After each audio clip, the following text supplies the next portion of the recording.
Hello, friends. We're back again. It's Fightful Overbooked, and it's WrestleMania week, WrestleMania weekend, WrestleMania time, WrestleMania stuff, WrestleMania Kate, WrestleMania Joel. We're here. I can't wait for next month when it's WrestleMania Kate and Joel Backlash. Every week is WrestleMania Kate and Joel Backlash if you try hard enough.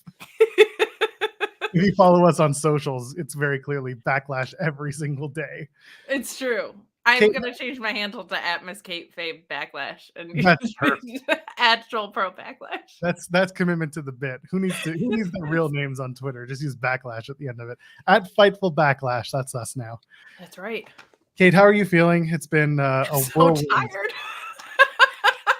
But I'm good. I'm good. It's just such a super fun weekend, like, honest to God. It really is. And I kind of said last night on the Slack post show with Alex that, like, one really fun thing about Mania is if you've brought me to the well, even if I don't like what you've built necessarily, I kind of resign myself to, like, but this is what you gave me. This is where it's happening. This is where stories are winding up. So it's kind of nice to just even flip the mindset of that. And I really feel like night one outkicked its coverage way more than it should have. So that's fair. We're going to talk about WrestleMania. We're going to talk about a whole slew of Mania week stuff that we have seen, have talked about, and just enjoyed, or maybe didn't. But yeah, I mean, I very much enjoyed last night. We did our watch along here on Overbooked, and I think general consensus was that almost all the matches delivered in some way, shape, or form. Not everything was perfect. God forbid that happened. But no, it was a fun night. And I honestly, at the end of the day, for me, when it comes to wrestling, I just want to be entertained. I want to have fun, but I also want to have fun while feeling, fulfilled in my entertainment needs. Sure. You know what I mean? Creatively satisfied for sure. The matches that I was nervous more about, I feel like even I thought Logan Paul was gonna go over, Seth went over. I didn't know what to expect with Dominic and Rhea, and I know a lot of people have loved that story. I haven't been a fan of it. I feel like there was always going to be a ceiling on it because of some of Dom's lack of progression in the ring, but like for what I feel like they got all the juice out of it that they could have.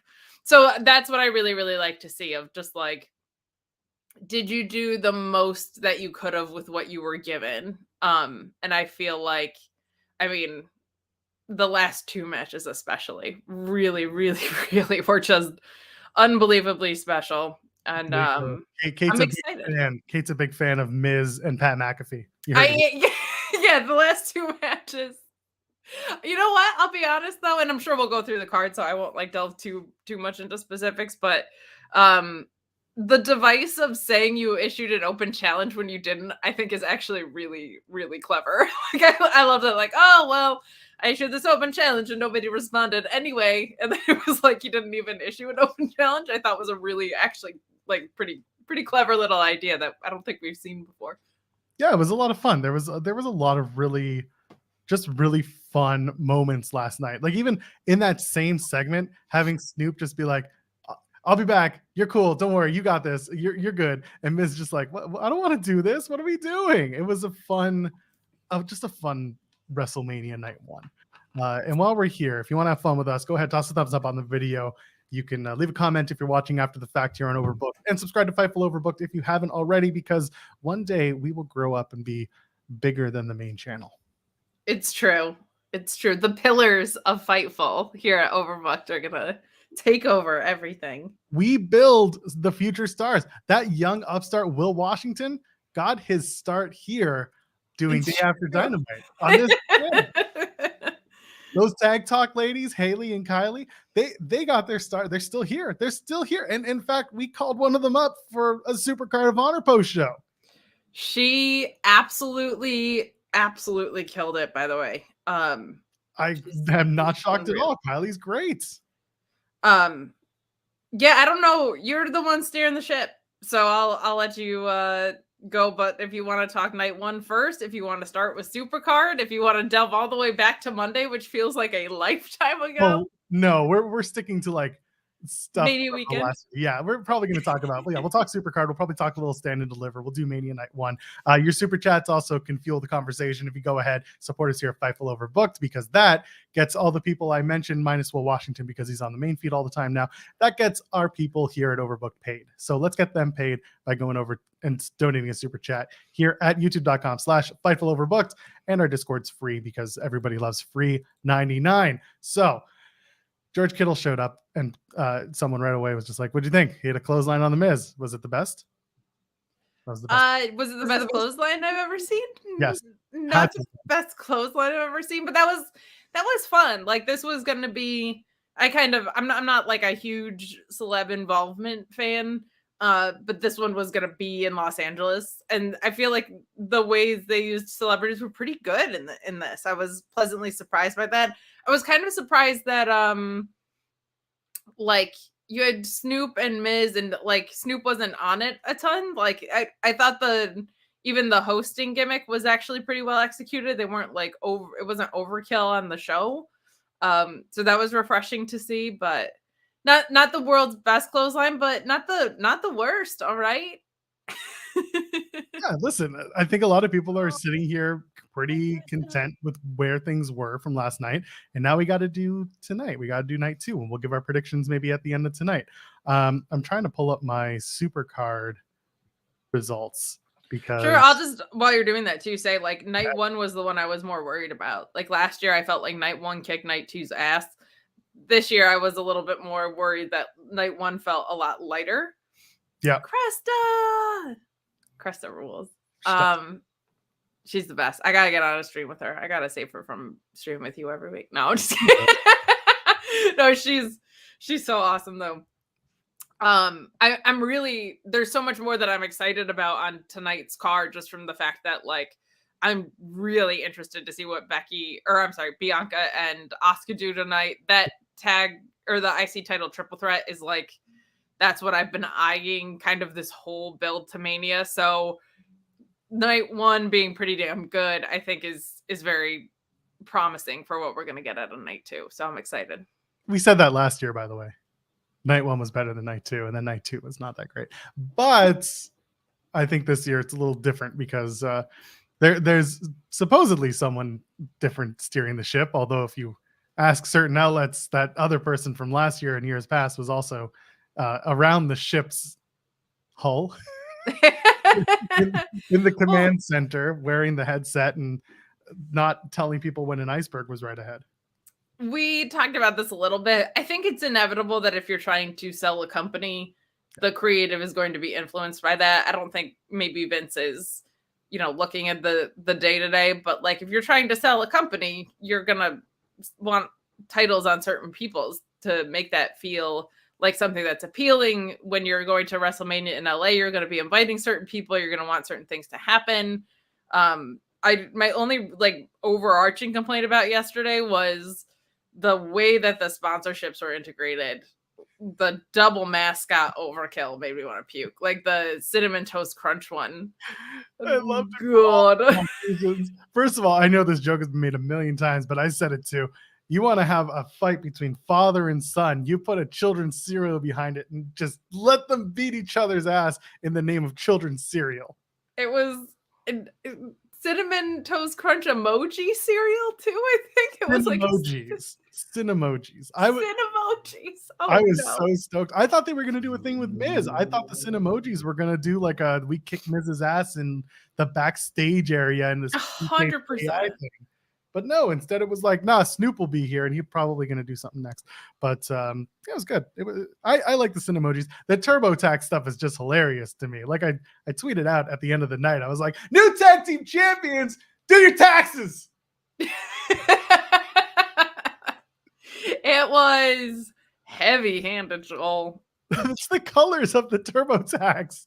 It's the red, white, and blue, and the way that they're so different from the rest of the WrestleMania logo and the aesthetic. It stands out. The Cinnamon Toast Crunch, like the aesthetic there is very 90s and colorful, but it's not overpowering. It's not bold the way into it. And their branding is very like corporate.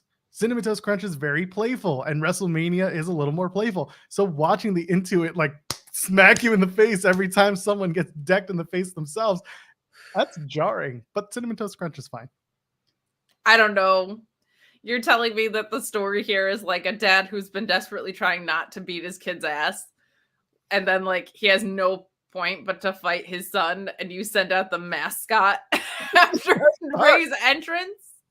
He wears a stupid mask. Okay, if he wears a mask and he's gonna go beat his son, come on. What are we hiding behind here? Let's be honest. A Cinemoji thing isn't gonna take away your suspend your disbelief. If anything, the guy wearing the mask beating up his unmasked son, that should be what takes away from everything. What snapped me back into realism was the realism of Dan Barry being one of the cops. Let's put that over real quick. I wanted to ask how it felt to have the hottest act in all of professional wrestling being brought to the ring by your quote unquote husband, Daniel. My extremely real fiance? Yes. Oh. I sincerely, that popped me huge. I was so excited to see it. I had actually talked to Dan a little bit ago, and he did commentary for Bloodsport, and I was like, what a weekend that guy had doing commentary at Bloodsport. And then he's like escorting Dominic Mysterio as a cop here. But when he told me he was doing commentary, he was like, yeah, I didn't want to take bumps in LA. And I was like, well, you're not taking bumps in LA and you're on the WrestleMania card. That's pretty damn good, Dan Barry. So that was awesome to see. Dan rules. And what a cool moment. What a fun thing. You get that bag, Dan Barry. I want a nice ring. All right. I think everyone deserves the bag. And before I read our first super chat, I do want to bring up this one comment. I'm not going to bring it on screen, but like they're asking like, what do we think of Denise Salcedo on the NXT pre-show? And Sean Ross Sapp probably feeling salty. Well, first of all, Denise being on the pre-show is phenomenal. I'm very, very proud and very happy for all of her accomplishments. And I think I speak for Kate when it's like, she should be doing more of this when presented the opportunity. Hell yes, Denise Salcedo. That's what I have to say to that. 100%. If you see what you see from her work is like not even a sliver of the amount of effort and work she puts in on the regular. So we'll leave it at that. But she did a wonderful job on the pre-show. Hopefully she'll continue to have opportunities like that. Sean, I guarantee you he is not at all feeling salty. Sean is not the type to be like, I wish I could get a call for the pre-shows too. Hey, bro. Different. No. That is the woman that eliminated him in the GCW Battle Royal, okay? And now she went from GCW Battle Royal to WrestleMania. She's not, I mean, he's got to be salty about that. I get it. No, I don't. Like, everybody at Fightful is generally very supportive. There's just like nobody that works harder at what they do than Denise Salcedo. Like, nobody. That woman is incredibly hardworking, incredibly professional, busting her ass every single day in a variety of roles. We're all extremely happy for her. Nobody more than Sean. But it does have to sting when the woman that eliminated you in the Battle Royal, you do the job for her, you know, and she just skyrockets off into the stratosphere. Listen, you know when Sean will feel salty? He'll feel salty when I get called in to do one of these. There you go. When I get called in to do the bump and I show up at the bump with my Fightful championship that I've had for over 2 years now. Oh, are you going to put it in the garbage? No, absolutely not. Although if they pay me enough, maybe I'd consider it. You know when Sean Ross Sapp is going to feel salty? When Saltine Cracker sponsored this show, you're going to see a Saltine Cracker mascot walk in the back here in just a moment, as well as an ad where it takes up like 75% of the screen. You're just going to see me and Joel's noses. It's Daphne just walking behind you with a saltine like sandwich board. That's what I need in my life. Oh my God. Okay, Mike from Indy, who also hosts a wonderful show here on Fightful Overbooked with Righteous Reg, saying he doesn't watch WWE weekly, but tuned in for night one and thoroughly enjoyed it. I think I'll use this Mania reset as my jumping back in point. And he says you two roll. Well, thank you, Mike. First of all, you too. Mike also sat in with me on Thursday because Reg was off already, you know, attending shows, hitting on moms, whatever he was doing out there. So Jesus. Is this like a thing? We got to hit on it's a thing. It's a Reg gimmick. But it was a Shawn gimmick before that. I mean, I guess it's anyone's gimmick if you try hard enough. Well, I made a joke. I was like, Red is out here hitting on single moms, so Mike's gonna set in, and he said, "I don't care if they're single." I was like, "Damn, Reg, okay." Listen, everyone has a limit. Everyone can make a decision on what they want to do. As long as it's consensual, we're good to go. It's true. Okay. Please don't come at me for that. it's inevitable. And yeah, and also Mike pointing out that Dan Barry and frontman Jaw C were yes. And yeah, we love frontman Jaw. So it's good. Good to see. There's also, just to put over Dan one more time, absolutely cracked me up. There's like screenshots of him, and then somebody had their closed captioning on, and it's a crowd booing, and it was just zoomed in on Dan. It's like that played right into Dan's gimmick. I loved it. He'll never be famous like he was for one night. Let's get into your gimmick, Supercard of Honor. We'll talk about WrestleMania when we get deeper into this show. So I called this show Supercard of Sadness when it was all said and done, because the wrestler is the only one who walked out with a big moment. I mean, arguably Lucha Brothers did too, but overall, I enjoyed the show. I know you gave your thoughts on the post show. Give me just a general overview of the show. What did you really enjoy, and what made you Supercard of sad? That's sad. He's very sad in that photo. Give me an Eddie Kingston championship. Yeah, we don't have to go through it in painstaking detail. I'll say the 0 hour is always really fun because ROH is built around such high caliber quality matches that for something that's an appetizer that doesn't have a lot of story, it's like you just get to see Jeff Cobb show up and have an awesome match. Like really, really fun. Willow there. Also nice to see Miranda Alizé get rotated into the ROH women's division. She's fantastic. The actual card itself, I thought it was really, really strong. In-ring wise, never had a doubt. Loved the Lucha Brothers winning. I really thought it was going to be top flight. I hope Dante's okay now. I felt very silly after, because I didn't even think like Lucha Brothers were probably like fourth in my mind of who was going to win it. Completely forgot that Mark Briscoe tagged with them in a trios match. They like gave you a wink and a nod about it. Thought that match was absolutely phenomenal. Just an insane tag ladder match. It was a reach for the sky ladder match. Like it was an incredible show. Love the Lucha Brothers winning. Love the passing of the torch with the belts to another team of brothers, and the Lucha Brothers winning. If they're not doing a ton in the AEW main roster, like who's gonna make young growing tag teams look incredible more than the Lucha Brothers? Like it is such a great call. I love that. Samoa Joe beating Mark, while the feel good moment would have been great, of both of the kind of downer moments, this one felt a little bit more story driven, because there was a moment where I just started crying because Mark went to tag his brother. Like, and when he reached for it, I was like a mess. Like it was really, really sincerely emotional. And I think part of the haziness around that is like, I don't know if Mark Briscoe is going to be working in AEW or ROH full time. Like he got signed to AEW. ROH is now up and running, but they were up and running with taped episodes, right? So maybe he didn't win because they just want him in AEW or whatever. Like there's a lot of possibilities there.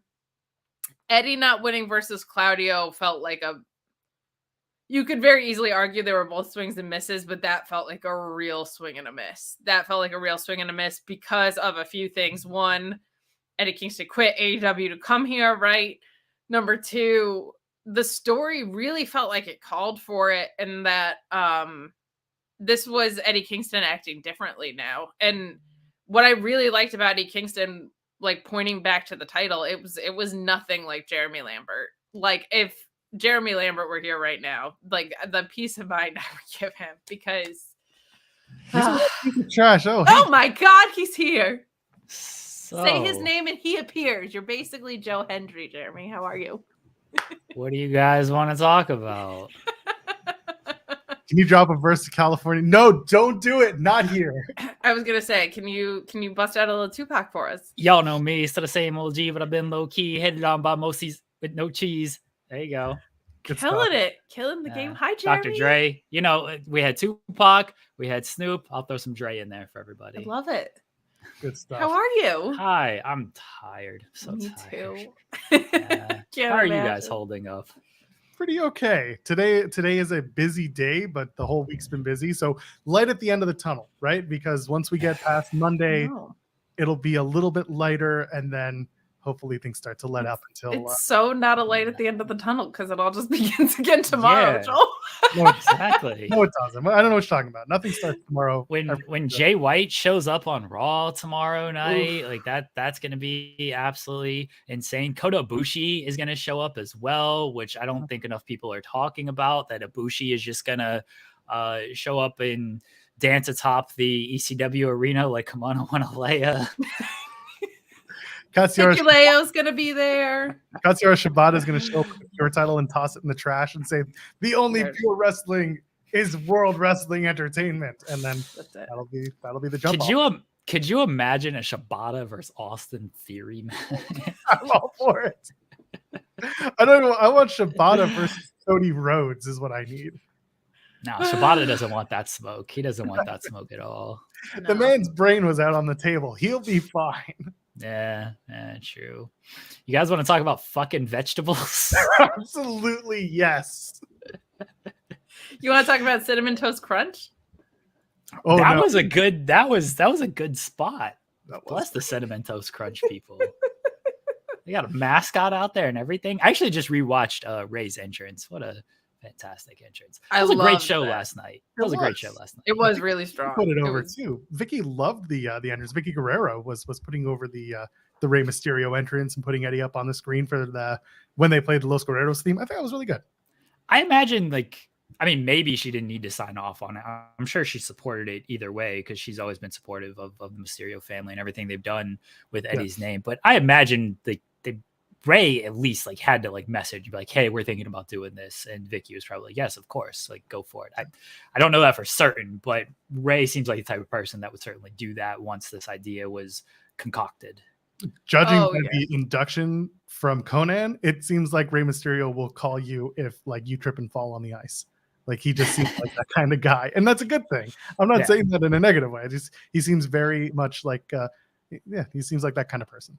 She also had tweeted that she was so excited about the whole LWO angle with because they had that photo shoot picture of Santos Escobar and Zelina and everything. And she tweeted so much support out there. It made me really, really happy to see. I wish she was not under AEW contract. I wish she could have been there as a part of it because I think that would have been really special.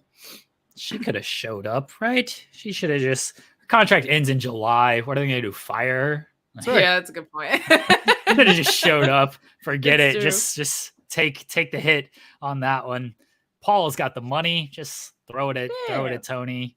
Yeah. He's probably mad about the William Regal stuff, so he doesn't want to get. Yeah, he didn't want to talk about that one. But all right, let's talk about bleeping vegetables because RJ City had Bryan Danielson on Hate You, and it was a great. I'm 3/4 through it, and you gave us our number one newsworthy article for next week. Oh, it's just going to be all 5 of them are going to be from this. That was just the one of. There's more coming, Joel. I've got at least 3. One's already run. I've got definitely 2 more, and once I listen back to it, I'm sure I will pull back a couple more because, oh man, so good. Without giving it away, did you do one specifically to pop a co-host of yours? I don't know. I'm not sure which one you're referring to. Can you leave it in the private chat? Absolutely, I can. Okay. So talk to me about vegetables and why we did. Now this is suddenly an episode of Newsworthy Live. Sorry, Kate. Yeah, sorry, Kate. Why did we put it in the private chat. Oh, you can see the private chat, can't inside you? baseball on your own chat.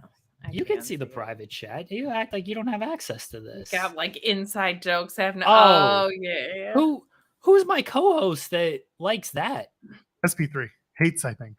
Oh, okay. I don't know SP3's views on that show. It's literally this morning. There's an entire chat going on right now.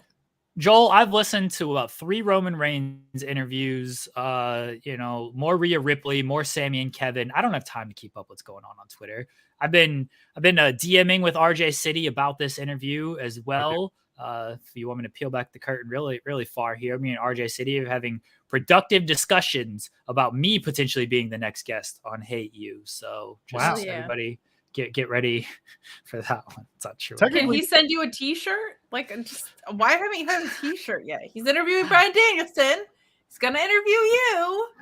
All right, you know what? No one watches. T-shirt. Let's go. No one watches this show, right? Everyone. Kate brought up the t-shirt.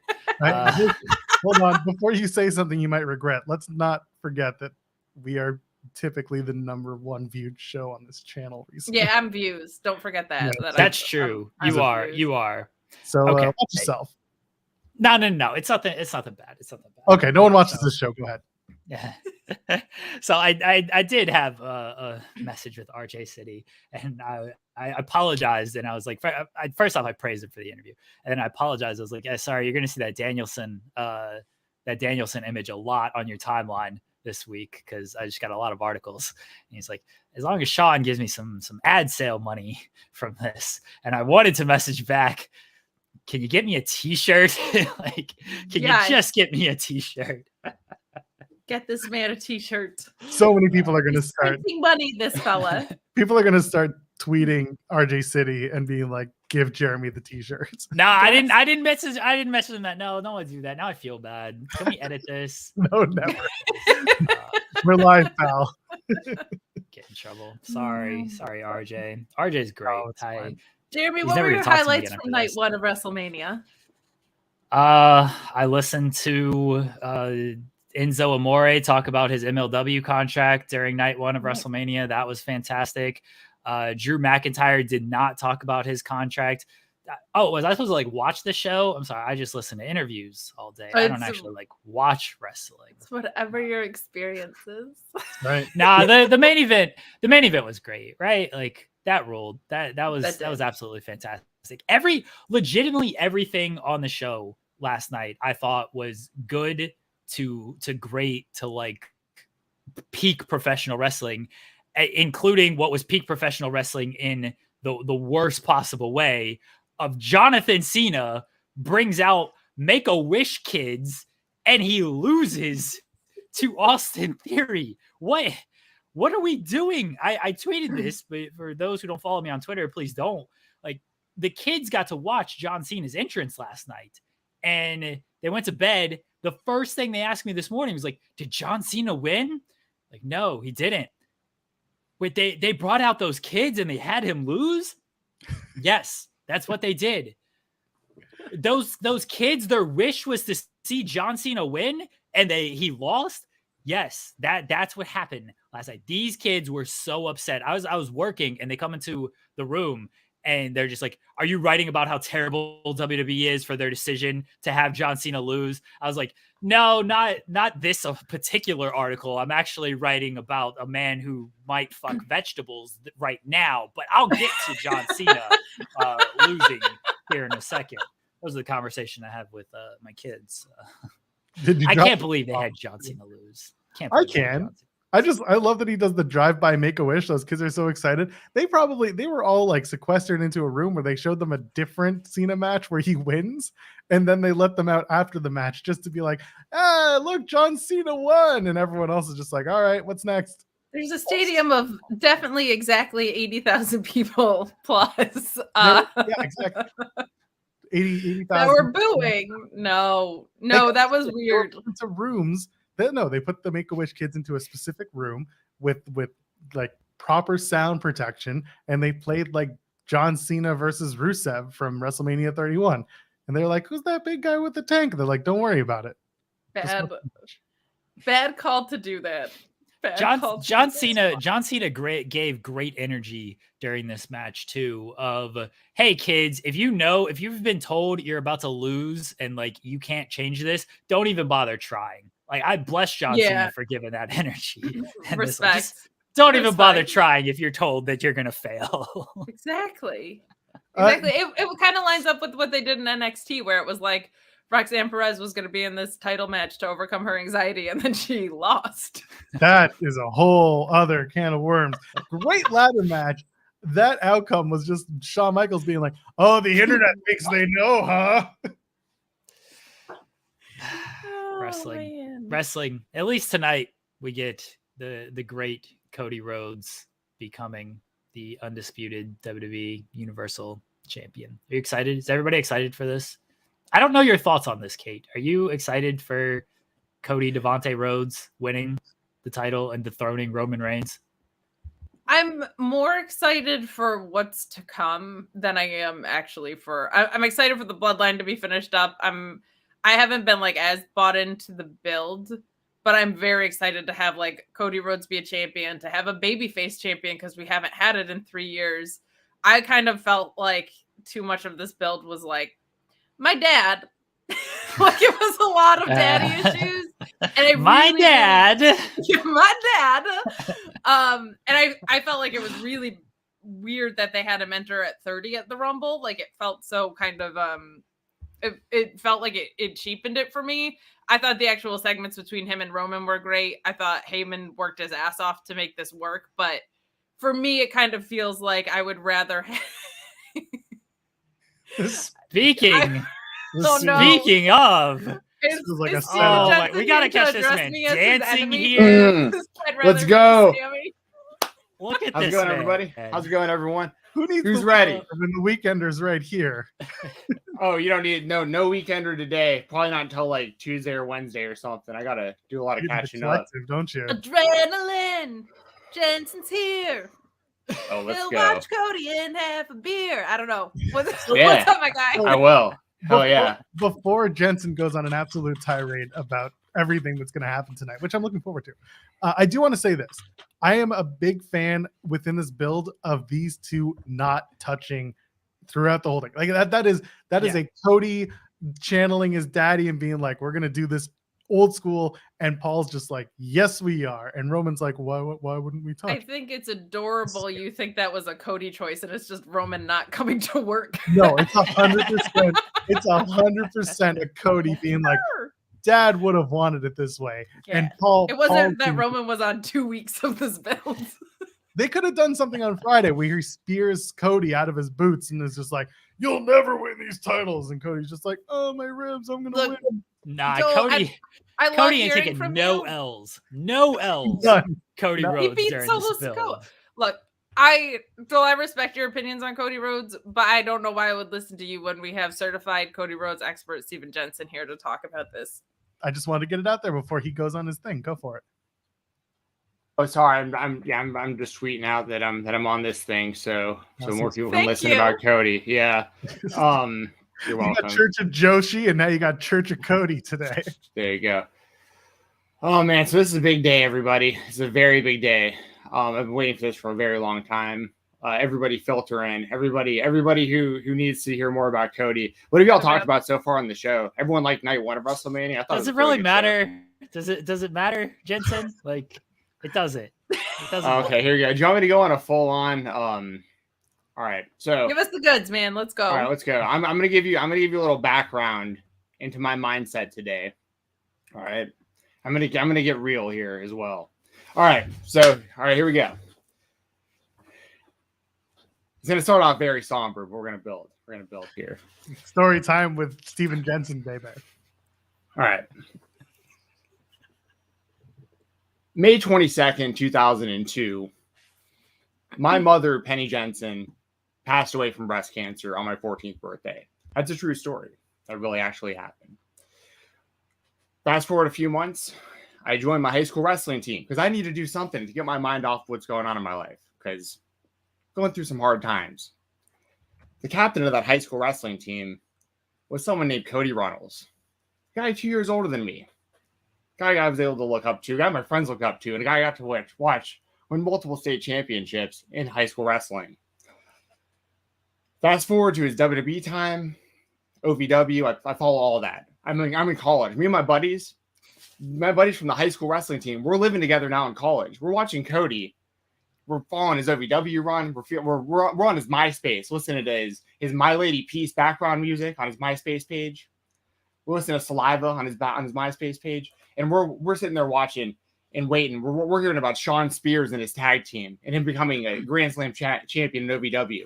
And then we all get together, me and all my buddies from the team, we all get together. We see Cody Rhodes debut on WWE Raw against Randy Orton. We're celebrating. It's amazing, right? Fast forward years. I'm sitting there frustrated. Cody is better than this, right? He's better than just the mid-card. He's better than just dashing and then undashing, which was very underrated, by the way. The brown bags and the great gimmick. Should have went way farther. Brings back the old Intercontinental Championship. People forget that. Brought that just like he's going to bring back the Winged Eagle Championship once he wins this later tonight. So there's a lot of continuity and a lot of this that's going on here. Keep going forward. Cody, he's not getting what he wants. He becomes Stardust. People don't realize Stardust wasn't a WWE creation. There were people in high school back when I knew him that called him Stardust as a joke. It was a thing forever ago. Stardust was not a WWE creation. What they did to Stardust by making him mini Goldust, that was a WWE creation. That's what Cody didn't like. But Stardust itself, that was a name that was from forever ago. May 22nd, 2016, my birthday once again, Cody Rhodes quits the WWE. So this dude quits the company on my birthday. And I'm sitting there going, now what?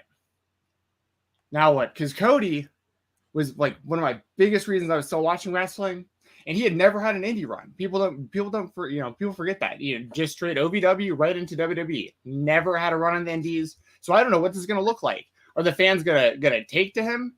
Where's he gonna work? Where's he gonna wrestle? He becomes that he's the forbidden door. He went out there. He didn't sign contracts other places. He went to Impact. He went to Ring of Honor. He went to New Japan. He worked all these independent promotions. And then what did he do? He starts AEW by way of All In and AEW starting along with Tony Khan and his friends. They form, in my opinion, the best wrestling promotion in the world, All Elite Wrestling. And now he's back, and this is where we're at.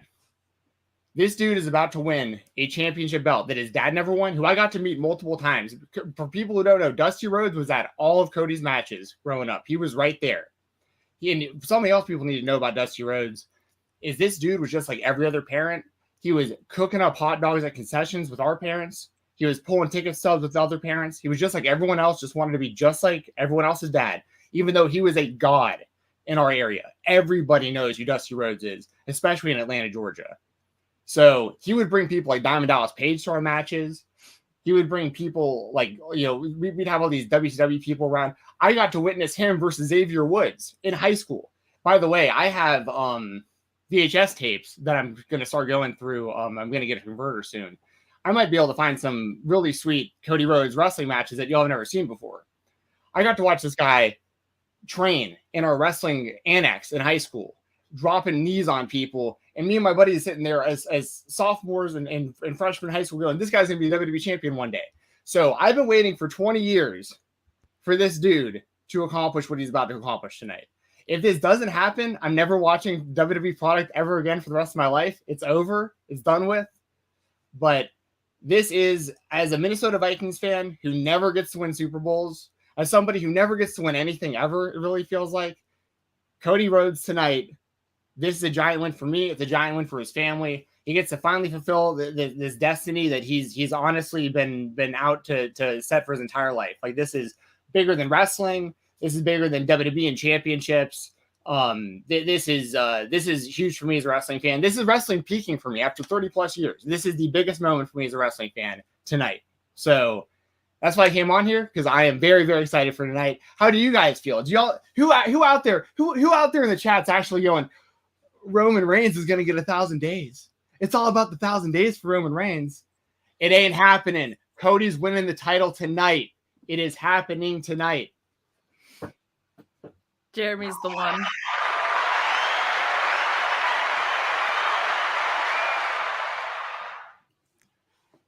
Sean Ross Sapp just retweeted the Cody Rhodes tweet from April 2nd, 2018 to one Glenn Gilberti, the infamous "Stop, you know nothing. You have drawn $0. No fan has ever left the show thinking about you. You were lucky to be juiced up, double lifer, over with the boys type in an era where you had hidden plain sight, coasting on other success. Couldn't hang then, couldn't get booked now." happy anniversary to that tweet for me. Yeah. Happy anniversary to that tweet. Really good one.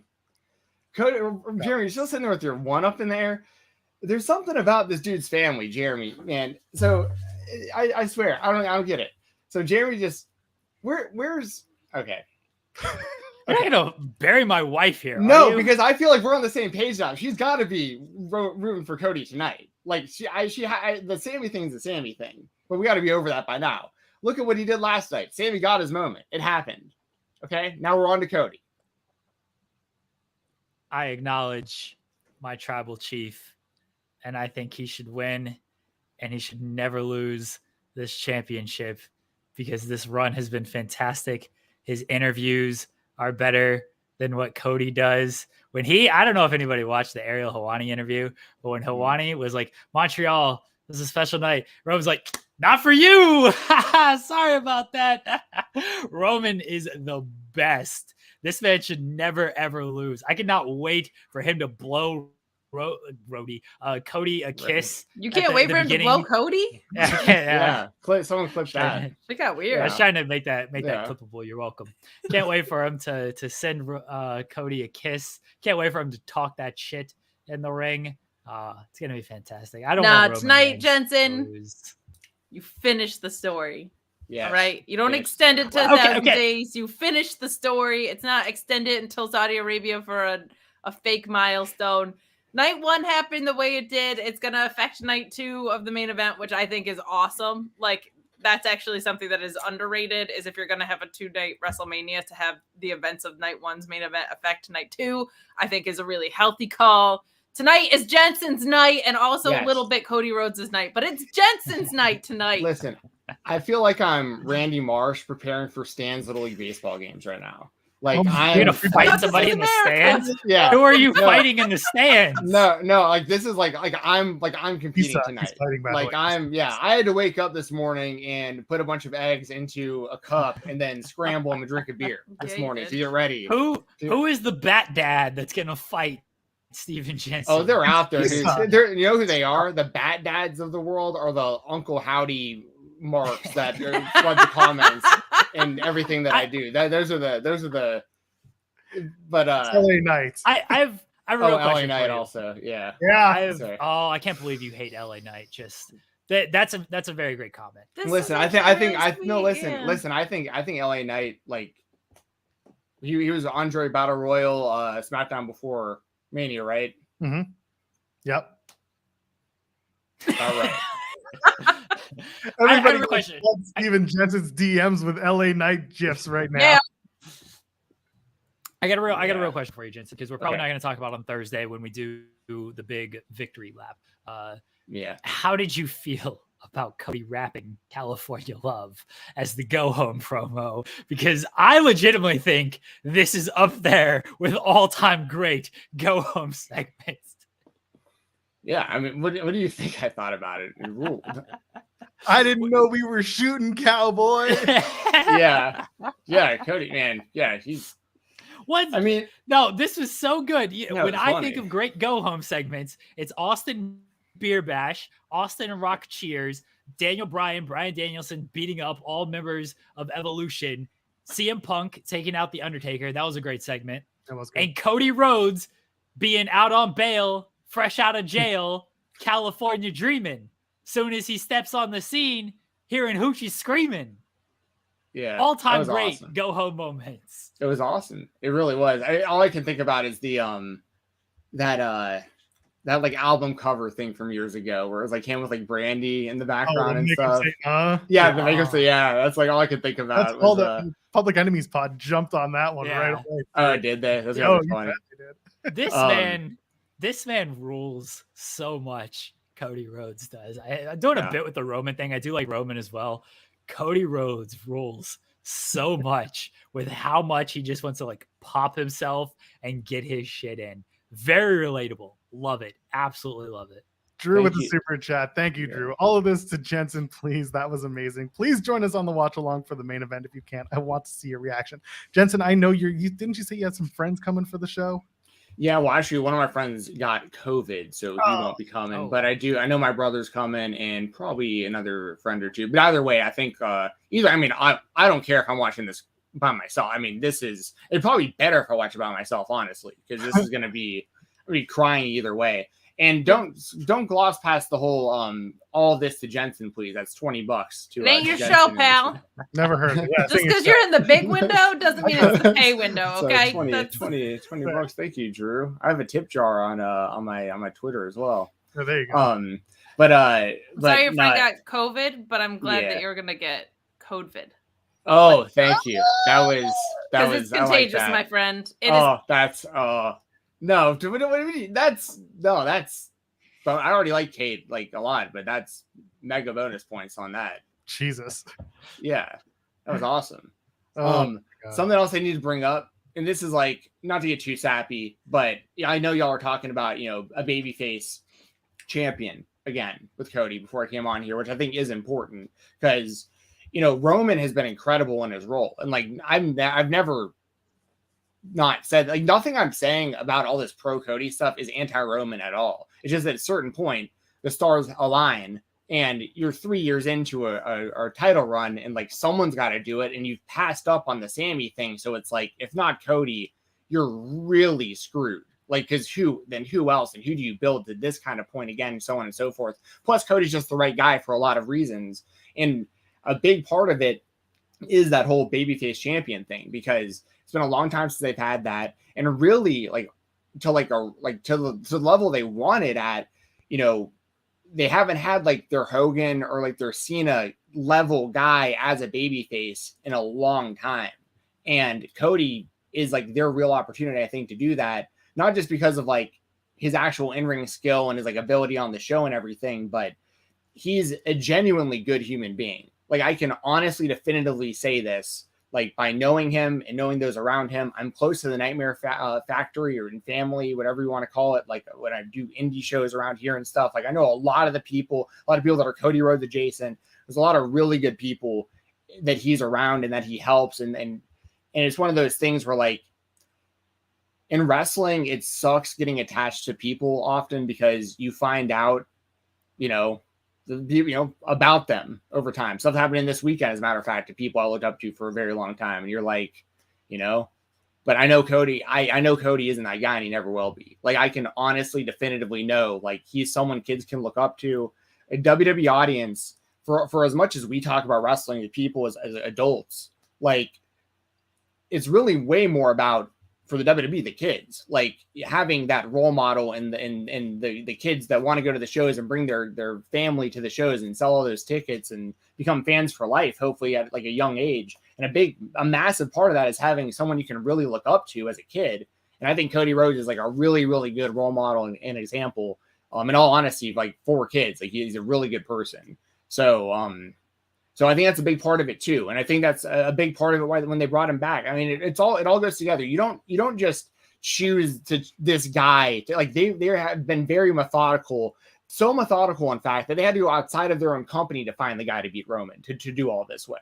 Like they couldn't build it themselves, which is pretty wild. So now it's going to be on them from Cody going forward to find the next guy. But for the next few years, it's Cody. And what's cool about Roman is now if he's going to be more part-time, which I don't know if he is or not, but if he's going to be, he's way more at like a Brock Lesnar level now anyway. He's an attraction. He's a guy who's had a close to 1,000-day title run. He's a made man forever in the WWE, so it doesn't matter. Like he's set.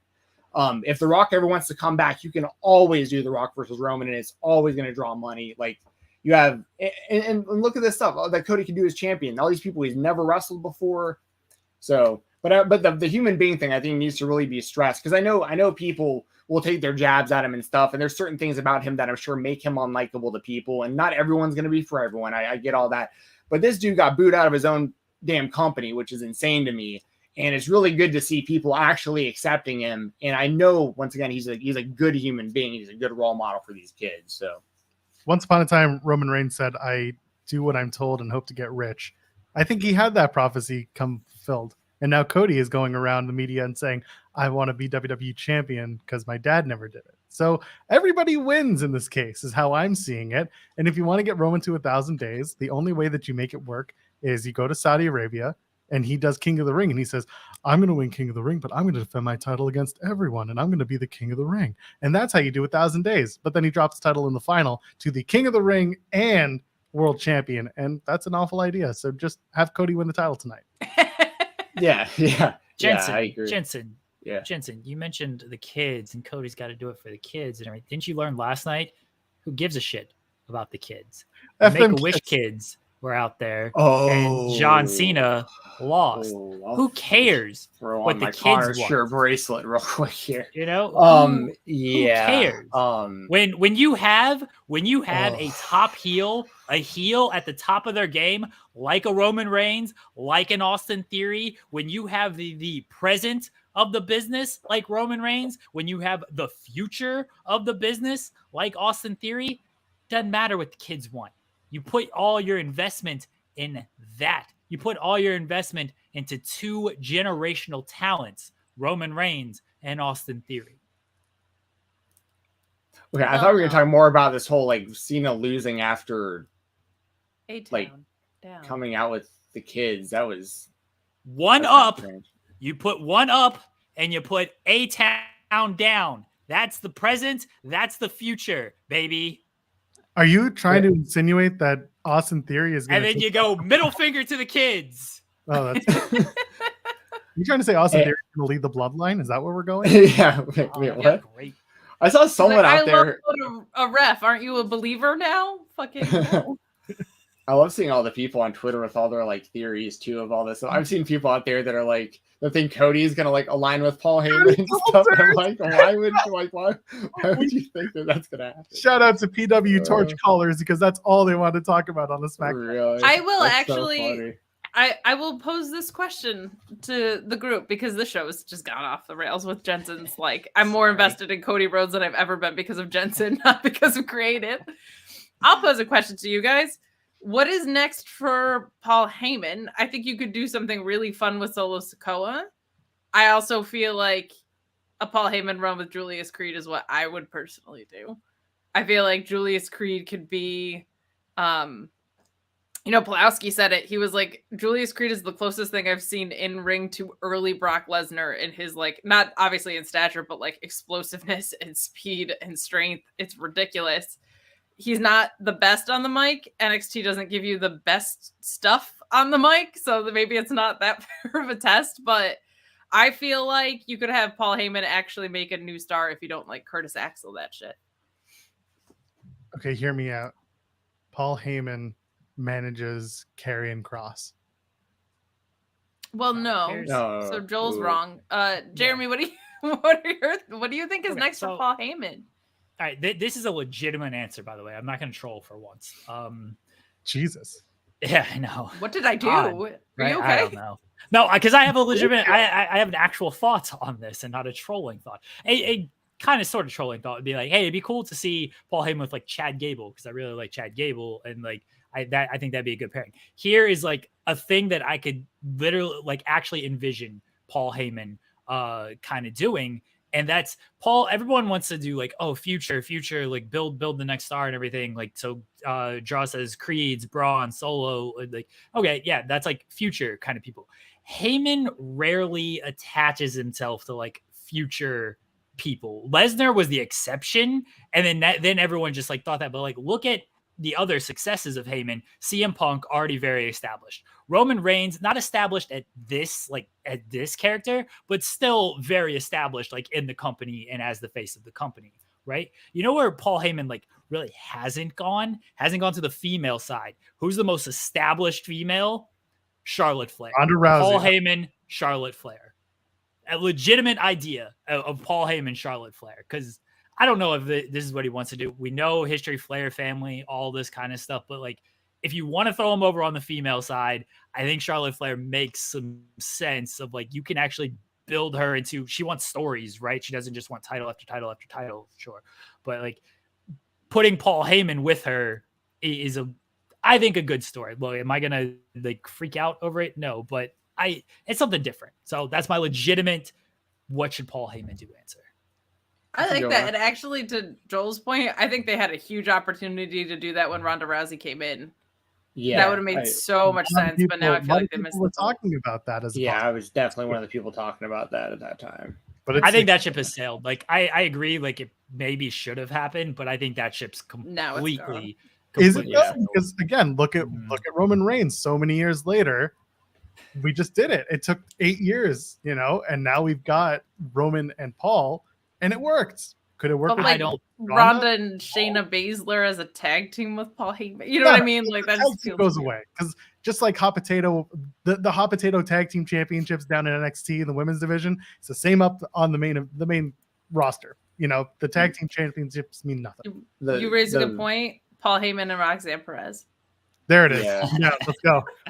years from now, if it was if it was possible, now it just isn't, but Paul Heyman and Jade Cargill would be money, I think. Oh, I think I think Sterling is a lawyer and a Jew. No, I love Smart Mark, but I'm with Jeremy. Like I've wanted to see Heyman with the female talent for a while. Like Rousey would have made perfect sense when she came in, but there's no one else that really sticks out to me that like I don't know. I'm probably even thinking people on like Level Up that I watch often that No, Level Up. Nobody watches. No, I know, but I watch it. But I'm just saying, Carl Fredericks. I'm trying to, dude. I love Carl Eddie Thorpe. Eddie Thorpe. Yes, Yeah. he's actually, dude. It looks like. I mean, he could be a real star in that system. I honestly believe that. Paul Heyman and Miles Bourne. Miles Bourne could be a big star also. Honestly. I agree. Like they actually have some good talent there, like Malik Blade and Idris Enofe. Like those guys are good. Like, they've gotten a lot better, like that system actually works. Or that's worked for what they've needed it to work for, in my opinion. I don't really watch like the NXT weekly show, but I watched I watched Stand and Deliver the other day.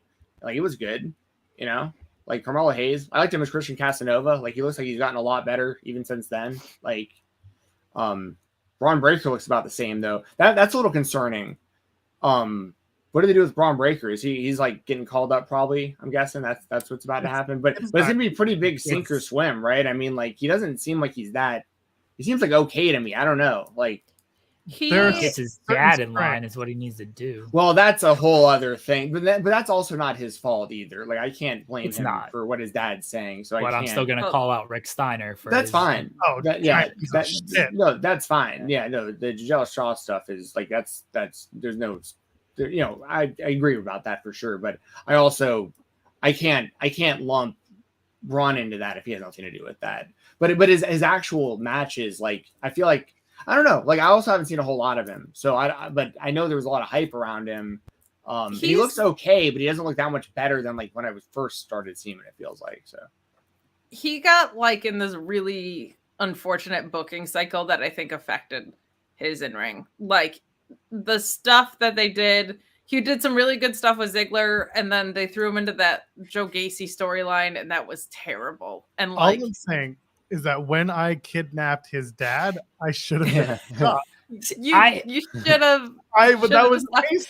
You were right. There. All you had to do was not let him out. Yes, I was in the right. Joel Gacy, not your best work. but I think if you watched him yesterday, you see like there was marked improvement, I think, because he was wrestling like one style match, and then he had a couple of good ones like against Tyler Bate and JD McDonough and the Carmella one. Like if you've been watching him, you saw him doing different stuff against Carmelo, like emptying his toolbox a little bit more than you had before. He's super explosive. I think he'll actually do better on the main roster because I feel like it's just a better environment for a wrestler like him. Like NXT gets so wacky sometimes. I think there's some wrestlers who are like just never gonna thrive in the chaos. I think Carmelo Hayes is someone who has risen above all of the weirdness that's gotten thrown at him. Like he's remarkable. So we'll see. I think people are gonna be surprised by how big he isn't.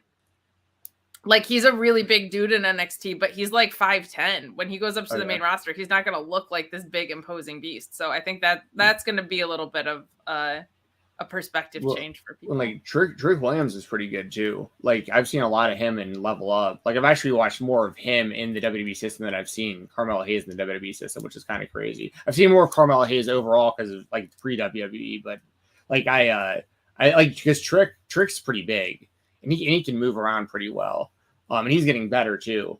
And it's funny because like I can talk about Level Up all day because I cover it for the Weekender, but I don't watch like the weekly show, so it's like kind of weird for people to hear me talk about NXT, I guess. But no one wants to hear about this, Level Up. We'll hear about this. You know, yeah, I saw you put it up there. Let's go. Marcus Ryan, Heyman versus Yoshi, or with Yoshihiko. Look, I can't say the damn thing. That tag team match was fire with Yoshihiko. Then Cole Radrick versus Yoshihiko 1-on-1 the other night. But this isn't the Weekender, okay? This is Kate and Joel call it in the ring. All right, let's. Yeah, Yoshihiko. Sign Titus Alexander and put Heyman with Titus Alexander.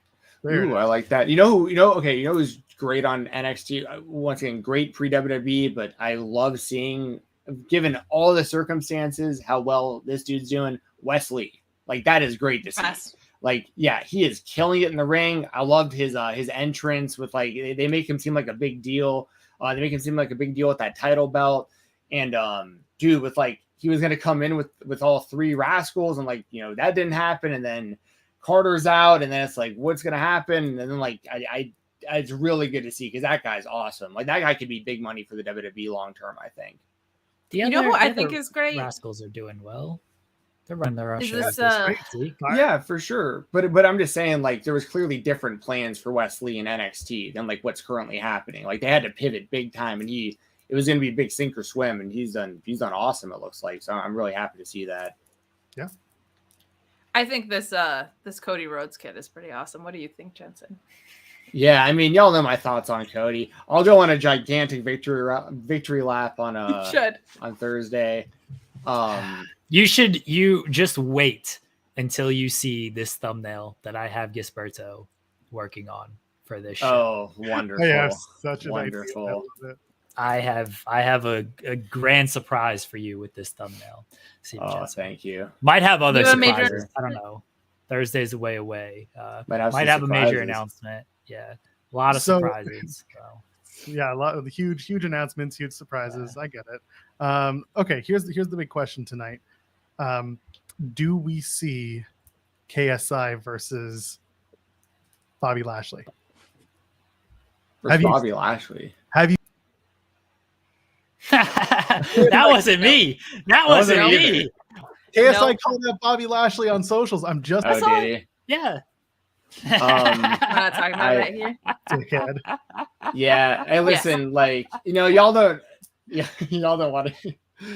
Y'all got a big KSI Logan Paul Gab. Actually, I'm Logang. There we go.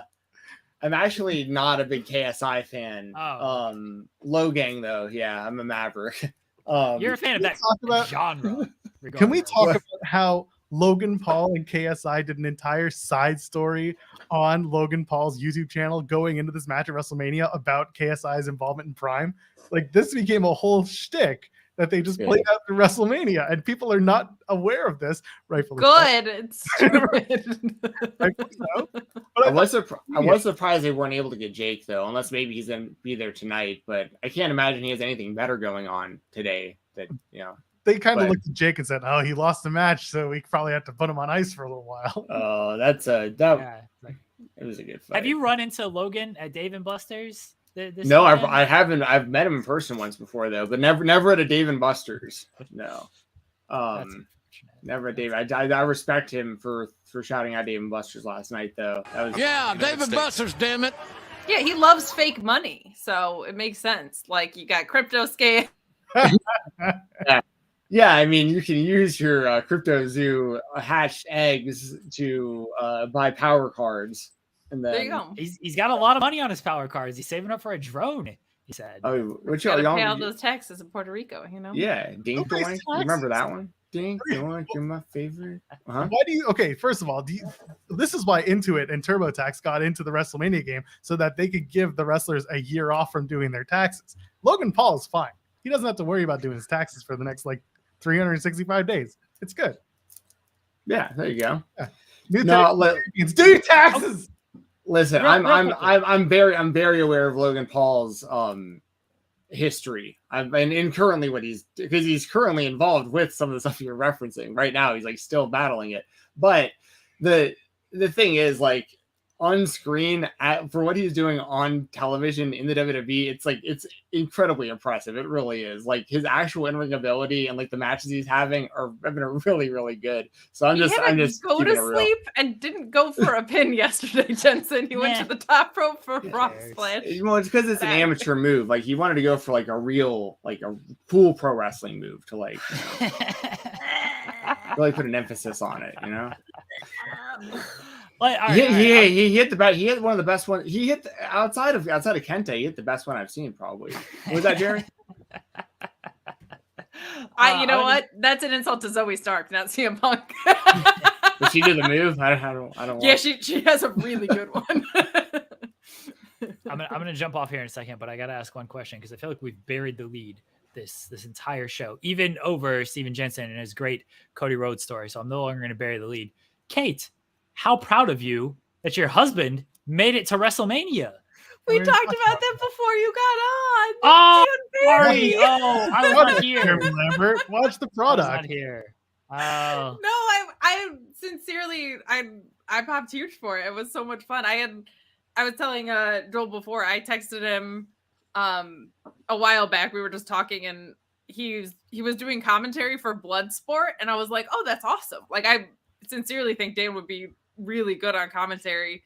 And he was like, yeah, I didn't want to bump in LA. And I was like, well, you didn't have to bump in LA and you got on the Mania card. How about that shit? So living the dream. Barry Mania, baby. Go damn Barry.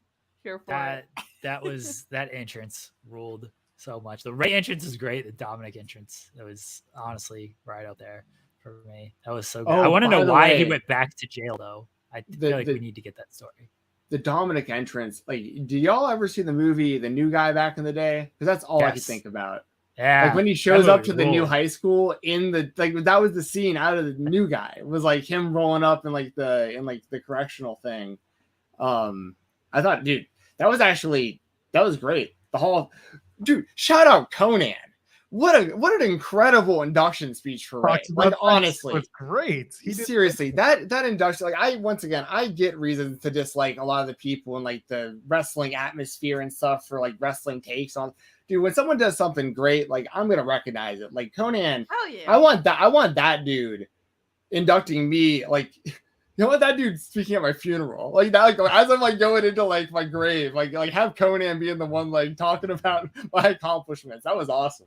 He didn't have to DM anyone to ask him to listen to his podcast because we all paid attention that night. We've all got those DMs. It's okay. I remember him asking me to invest in Aero Lucha like 5-6 years ago or whatever. Fightful did invest in Aero Lucha. Yeah, we did. Like, all of us are just minority owners of Aero Lucha. Okay, Jensen, you mentioned a top babyface. Rey Mysterio should be the one to dethrone Roman Reigns, not Cody Rhodes. A real, true baby face that we can all look up to and support. There it is.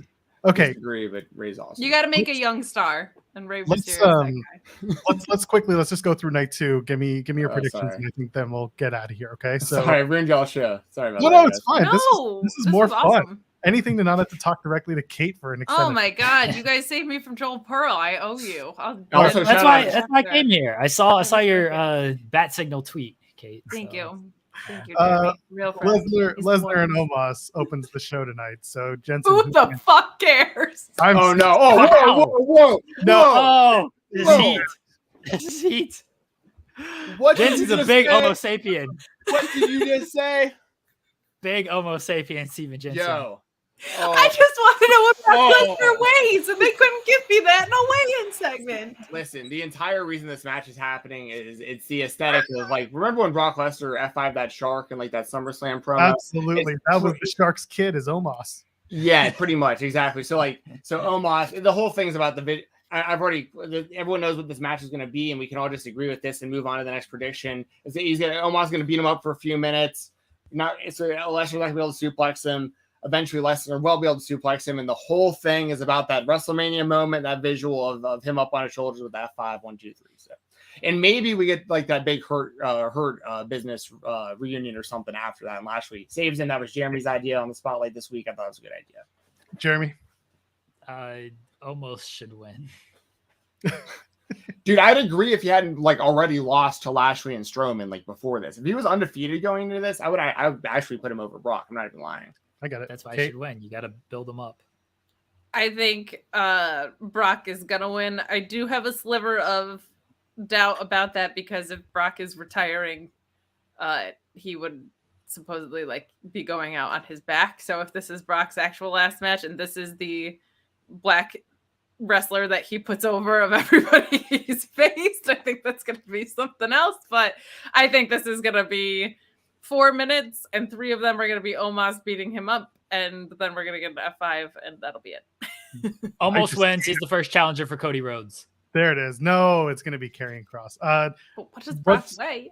Over under on Brock Lesnar flying in on the jet, telling the jet to wait outside of SoFi for him and just keep it running, pal.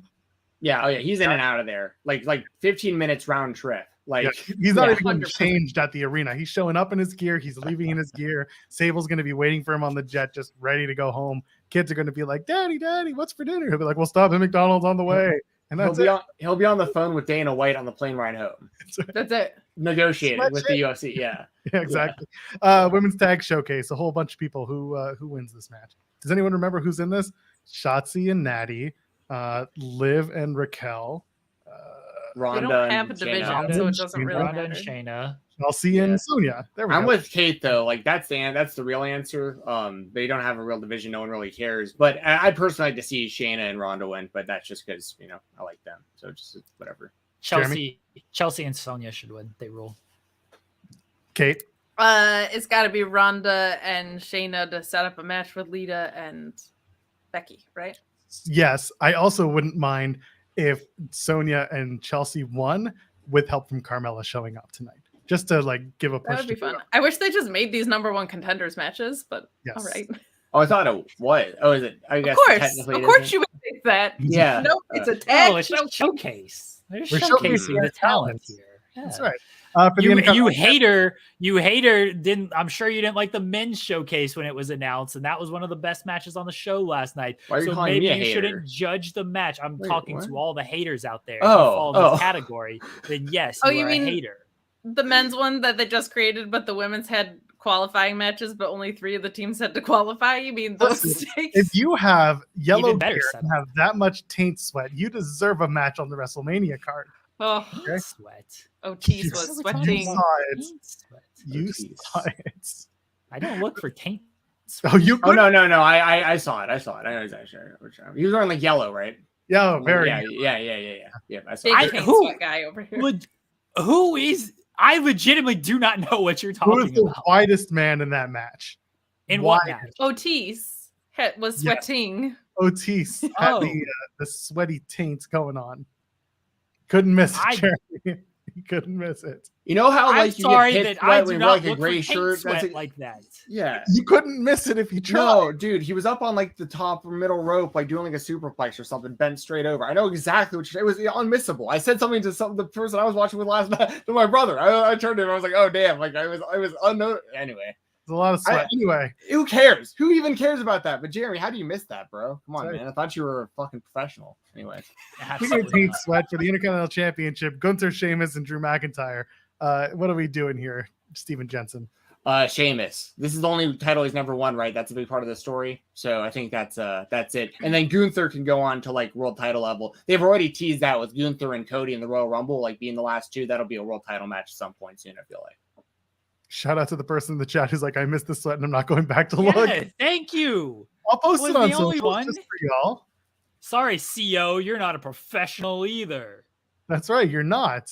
Jeremy Lambert, who wins the Intercontinental Championship 3-way. Otis's taint sweat. All right, I'm down with that. Let's Jeremy's go. like actually upset about this, dude. This is like I a think- nothing. Drew and Sheamus. Thing. Sheamus goes chasing after Drew, I think. Despite his murky contract status, I think Drew wins it. Murky at best, maybe. Yeah. Yeah, I think Gunther retains, actually. That's where I'm at. I don't think Gunther is losing it just yet, but we'll see. For the Raw Women's Championship, Bianca Belair defends against Asuka. Steven Jensen, who we got? I'll take Bianca to keep it going. I like both women a lot. I think this is gonna be a really good match. But And I like the kind of change with Asuka and her character a little bit as well. But I don't know. I like Bianca. Why not? So. Jeremy? I'm gonna go. So Rhea's the SmackDown Women's Champion, even though she's mainly on Raw, which I guess they're gonna have to figure something out there. I'm gonna go with Asuka, and I think they do a swap. They just they do the cool little here's my title, here's your title thing. We all love that, right? Just throwing at each other backstage. Makes brand supremacy season really exciting when you just give up your title willingly. I'm going to go Asuka here, though I wouldn't be stunned if Bianca retained because there's a lot of titles changing hands this Mania. Feels like Bianca's going to retain. Feels like she's missed WrestleMania, and it feels like Asuka's not as hot as she was brought in to be at the Royal Rumble. Something happened on the way to WrestleMania. Weird booking. Me and Jeremy talked about that. Yeah, or actually, me and SPC tagging talked together about it. 2 No, weeks ago.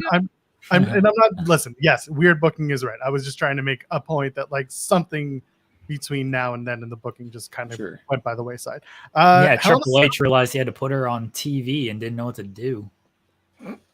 Get some captions. I don't know. Anyway, Edge and Finn Balor, Hell in a Cell. The Demon is back. Edge is gonna have Gangrel there, so excited for a 30-minute super duper long Hell in a Cell match before the main event. Steven Jensen, if you're still awake for Cody Rhodes' victory, who wins between Edge and Balor? I think this is honestly the hardest one to predict on the entire show. I like both. To be honest, like I still like Edge, but like I think I'm a little bit over like the all the drama to like all the stuff he does, I guess, like the long drawn out stuff and the stories, especially like this thing's been going on forever with him and Balor and Judgment Day. But I feel like Edge is probably just gonna win. Like he's Hall of Famer and like but it's also the Demon. I do like that. Maybe Balor. I think personally I'd like Balor to win, but I'm gonna pick Edge still. Jeremy? I will watch Otis's taint sweat before I invest myself in this match. It should be Finn Balor. 30 minutes. Will it be? I don't know, but it should be. Kate. I don't really have faith in the Demon anymore since he lost by slipping off the top rope last time we saw the Demon. And it slip, it broke. That's right. It was his first main roster by natural event, by supernatural event rather. I'm going to say Edge because I think there's going to be Rhea's turning heel or face, man. Like people are already cheering for her. I think we might be through the Judgment Day stuff. So I think Finn losing, we might start to see this fracture a little bit. It should be Finn. Finn deserves it. Edge also wants to move on from the story, Jensen. You're not alone. So as do I. But I think Edge wins here. I think Finn wins. Edge got his victory with Beth at Elimination Chamber. So it's maybe just get the Demon over and Edge will be like, all right, I'm done. This was my creation and I did it. Gravity is undefeated against the This Demon. is so great. That's right. Gravity is the only winner of all time. And then in the main event, a match that will take at least 20 minutes between the entrance and the bell ringing for the undisputed WWE Championship. Universal Championship. Undisputed together, amalgamated all-timer. Roman Reigns defends against Cody Rhodes. What are we doing here, Steven Jensen? Do I even have to ask you? Why? Paul Heyman wins, and he becomes the champion. Cashes in his Heyman in the bank, and he wins titles. Cody Rhodes. What are we doing, Jeremy Lambert? I mean, Cody's going to win, and How very happy for Steven Jensen when Cody wins. Kate? Madcap Moss.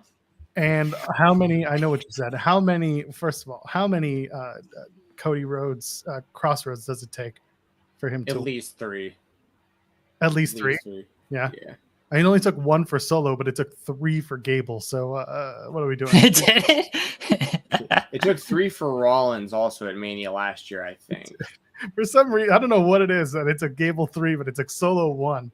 But here we go. He held it against Gable, right? Like it wasn't just one pin kick out, right? Like you're right. Yeah, same with the Rollins one I'm talking about. Like I think Rollins kicked out of one of them, but then he like held it on for the end of the match or something. A little bit different. It is a little different. Yeah. Madcap Moss does rule. Is he not on the show? Was he on the Andre thing on SmackDown? Well, no, they're going to make it a 4-way for the Intercontinental Championship now. Breaking news.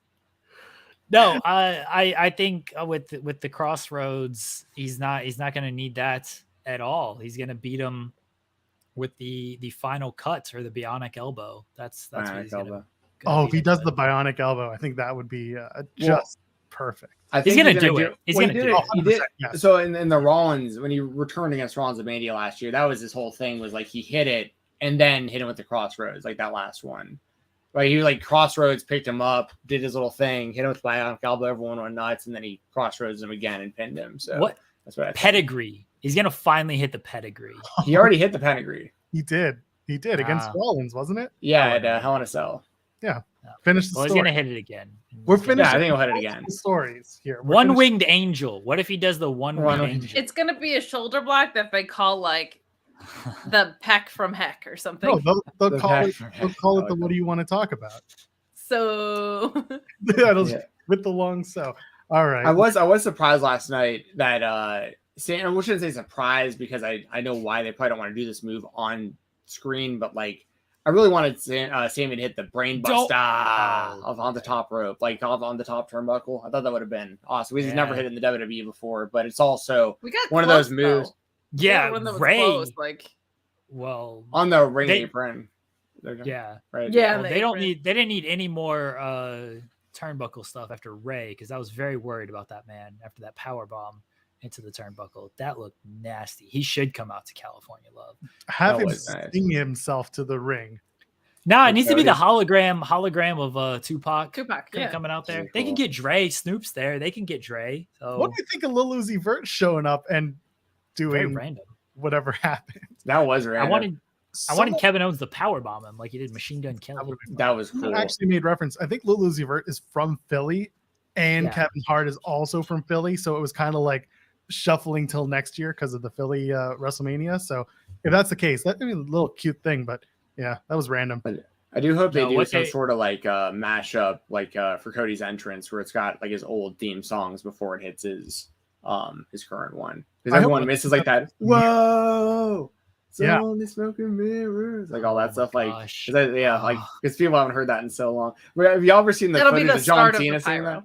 It'll be Cody walking down a long hall, like a pre-tape of like him going through all of his entrances, and it'll be like him dressed up as Stardust and him dressed up with the bags and him with the face mask, and eventually we get out to like wrestling has more, and it's him putting on the jacket and the thing, and then he goes no, you're kind of on the right path, and Kate was more on the right path. Instead of Cody walking down the hallway, it's the camera coming into like the shot of the ear, and then you got but then you got him like with the mask and the Stardust and all that stuff, and then it finally gets to him in the suit, and he's got the ear, and then California Love go. You know, so the ultimate thing that they could do. Neutralize Solo Sikoa. Oh, sorry. No, I hope my God. No, Pharaoh does.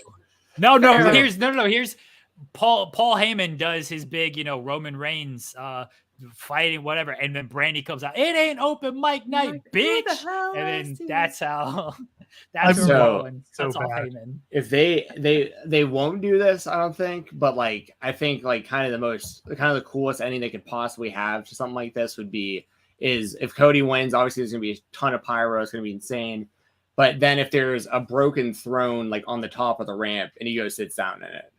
Like, you know what I mean? Like, because everyone would be like, that would be so full circle that he was like, now he's got the throne. You know what I mean? Like, how about he repairs the throne? We see him like, with some plaster and just like goes up there with actual grandson of a plumber, present day Mason. Goes up there and actually starts.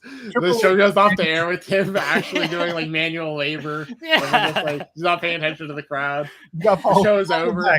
Paul Levesque walks up to him and he's just like, you know what you got to do. And he hands him the bucket and he's like, yes, sir. And he just starts doing it. And yeah, that's as WrestleMania goes off the air. The real work starts now, but the real work is him repairing the stupid throne.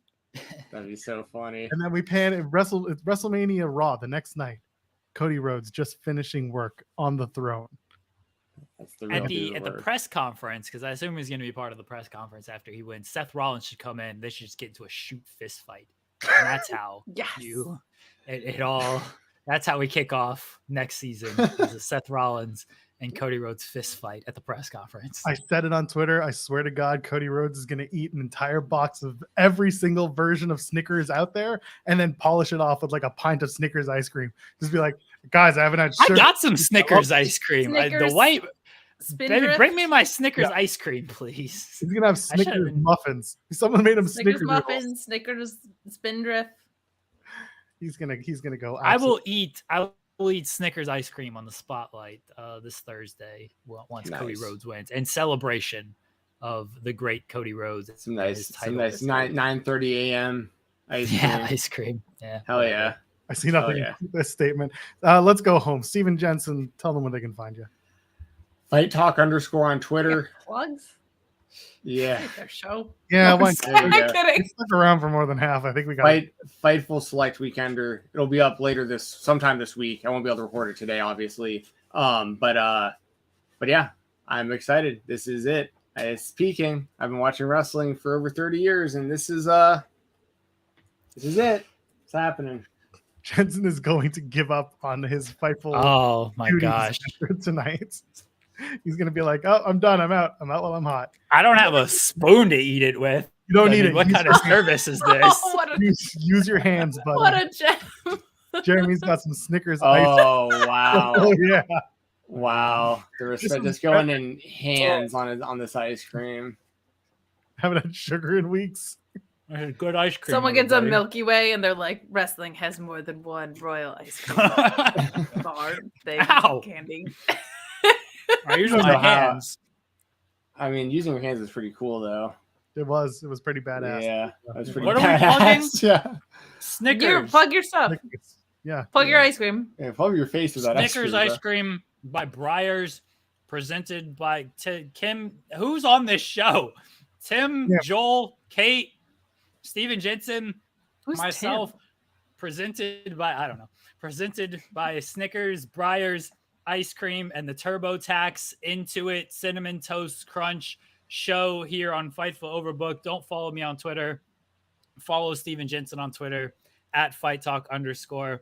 He's going to be very excited for Cody, Devontae, Tupac Shakur Rhodes winning the undisputed WWE Universal Global Championship tonight at WrestleMania 39, presented by Snickers.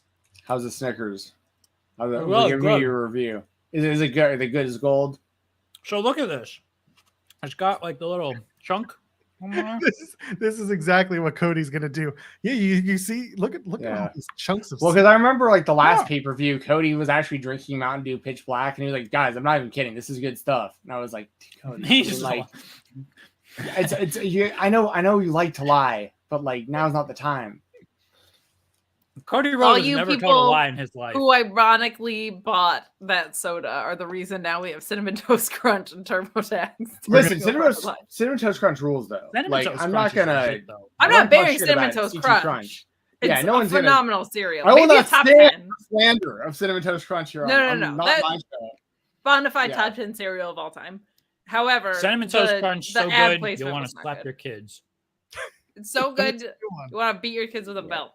That's right. Kate, beat us with your plugs. Oh God, I really do. I feel like Excalibur at the end of the week.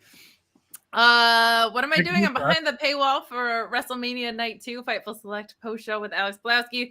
Monday's also behind the paywall on Fightful Select with Alex Blowski. Tuesdays on the main channel with him reviewing NXT. Wednesdays at the Mark Order Pod talking all things all elite. Thursdays on the main channel on Fightful doing the the ROH review passed off to this clown over here. So the Impact stream Fridays doing the AEW Rampage and SmackDown stream. But this weekend, I'm at Excite Wrestling. I'm doing commentary at Excite Wrestling, and I am doing a little like media scrum thing beforehand with Chris from WrestleNomics. So twitch.tv/Excite Wrestling. You can ask some questions and meet your Excite Wrestling favorites. There you go. I'm excited for you for Excite Wrestling, Kate. Thank you. You know what else I'm excited for? This Snickers. Great Snickers ice cream. Yeah. Oh, and also, the spotlight on Thursday morning. A giant victory lap for Cody Rhodes. 9:30 a.m. Eastern.